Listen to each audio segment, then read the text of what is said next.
कर भला तो हो भला। एक माँ थी, उसका एक बेटा था। माँ बेटे बड़े गरीब थे। एक दिन माँ ने बेटे से कहा, बेटा, यहाँ से बहुत दूर तपोवन में एक मुनि पधारे हैं। वे बड़े सिद्ध महात्मा पुरुष हैं और महाज्ञानी है। तुम उनके पास जाओ और पूछो कि हमारे दुख के दिन और कब तक चलेंगे, इसका अंत कब तक होगा। बेटा घर से चला। पुराने समय की बात है, यातायात की सुविधा नहीं थी। वह पद यात्रा पर था। चलते चलते शाम हो गई। गांव में किसी के घर रात्रि विश्राम करने रुक गया। संपन्न परिवार था। सुबह उठकर वह आगे की यात्रा पर चलने लगा तो घर की सेठानी ने पूछा, बेटा, कहाँ जाते हो।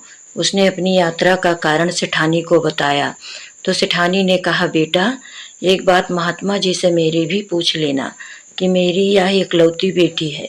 वह बोलती नहीं है, गूंगी है। वह कब तक बोलेगी और इसका विवाह किससे होगा। उसने कहा, ठीक है, और वह आगे बढ़ गया। रास्ते में उसने एक और पड़ाव डाला। अब की बार उसने एक संत की कुटिया में पड़ाव डाला था। विश्राम के पश्चात जब वह चलने लगा तो उस संत ने भी पूछा, कहाँ जा रहे हो। उसने संत श्री को भी अपनी यात्रा का कारण बताया। संत ने कहा, बेटा, मेरी भी एक समस्या है, उसे भी पूछ लेना। मेरी समस्या यह है कि मुझे साधना करते हुए 50 साल हो गए, मगर मुझे अभी तक संतत्व का स्वाद नहीं आया। मुझे कब संतत्व का स्वाद आएगा, मेरा कल्याण कब होगा। बस इतना संत को प्रणाम करके आगे चल पड़ा। युवक ने एक पड़ाव और डाला। अब की बार का पड़ाव एक किसान की खेत पर था। रात में चर्चा के दौरान किसान ने उससे कहा, मेरे खेत के बीच में एक विशाल वृक्ष है। मैं बहुत परिश्रम और मेहनत करता हूँ, लेकिन उस बड़े वृक्ष के आसपास दूसरे वृक्ष पनपते नहीं हैं। पता नहीं क्या कारण है। किसान ने युवक से कहा, मेरी भी इस समस्या का समाधान कर लेना। युवक ने स्वीकृत में सिर हिला दिया और सुबह आगे बढ़ गया। अगले दिन वह मुनिराज के चरणों में पहुंच गया। मुनिराज के दर्शन किए। दर्शन कर उसने अपने जीवन को धन्य मान मुनिराज से प्रार्थना की कि प्रभु, मेरी कुछ समस्याएं हैं जिनका मैं समाधान चाहता हूँ।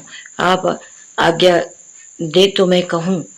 तो मुनिराज ने कहा, ठीक है, मगर एक बात का विशेष ख्याल रखना कि 3 प्रश्न से ज्यादा मत पूछना। मैं तुम्हारे किन्हीं भी 3 प्रश्नों का ही समाधान दूंगा, इससे ज्यादा का नहीं। युवक तो बड़े धर्म संकट में फंस गया। अब क्या करूं, प्रश्न तो 4 हैं, 3 कैसे पूछूं। 3 प्रश्न दूसरों के हैं और एक प्रश्न मेरा खुद का है। अब किसका प्रश्न छोड़ दूं, क्या लड़की का प्रश्न छोड़ दूं।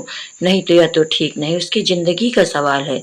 क्या महात्मा के प्रश्न छोड़ दूं, यह भी नहीं हो सकता। क्या किसान का प्रश्न छोड़ दूं, नहीं, यह ठीक नहीं है। बेचारा खून पसीना करता एक गया, तब भी उसने कुछ नहीं मिला। अंत में काफी हुआ पोह के बाद उसने तय किया कि वह खुद का प्रश्न नहीं पूछेगा। उसने अपना छोड़ दिया, वापिस अपने घर की ओर चल दिया। रास्ते में सबसे पहले किसान से मुलाकात हुई। किसान सेवक ने कहा, मुनिराज ने कहा कि तुम्हारे खेत में जो विशाल वृक्ष है उसके चारों तरफ सोने के कलश दबे हुए हैं, इसी कारण से तुम्हारी मेहनत सफल नहीं होती। किसान ने वहां खोदा, सचमुच सोने के कलश निकले। किसान ने कहा, बेटा, यह धन संपदा तेरे कारण से निकली है, इसलिए इसका मालिक भी तू है। और किसान ने वह सारा धन उस युवक को दे दिया। युवक आगे बढ़ा। अब संत के आश्रम आया। संत ने कहा, मेरे प्रश्न का समाधान बताया। युवक ने कहा, स्वामी जी माफ करना, महात्मा ने कहा है कि आपने अपनी जटाओं में कोई कीमती मणि छुपा रखी है। जब तक आप उस मणि का मोह नहीं छोड़ेंगे तब तक आपका कल्याण नहीं होगा। साधु ने कहा, बेटा, तू ठीक ही कहता है। सच में मैंने एक मणि अपनी जटाओं में छिपा रखी है और मुझे हर वक्त इसके खो जाने का चोरी हो जाने का भय बना रहता है। इसलिए मेरा ध्यान भजन सुमिरन में भी मन नहीं लगता। ले, अब इसे तू ही ले जा। और साधु ने वह मणि उस युवक को दे दी। दोनों चीजों को लेकर फिर आगे बढ़ा।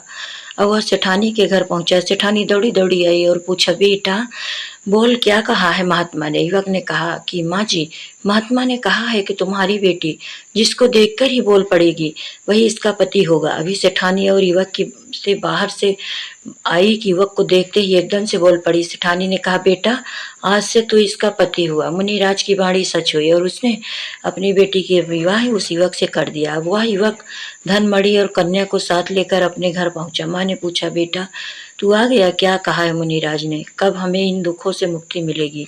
बेटा ने कहा, माँ, मुक्ति मिलेगी नहीं, मुक्ति मिल गई।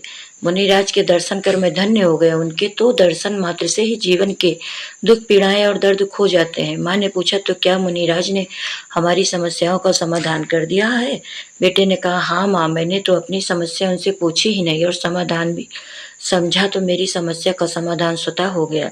जब दूसरों की समस्या अपनी खुद की समस्या बनने लगती है तो फिर अपनी समस्या कोई समस्या ही नहीं रहती। जो दूसरों के लिए सोचता है ईश्वर स्वयं उसके लिए सोचते हैं। मेरी वीडियो अच्छी लगी हो तो मेरी वीडियो को लाइक करें, शेयर करें, सब्सक्राइब करें।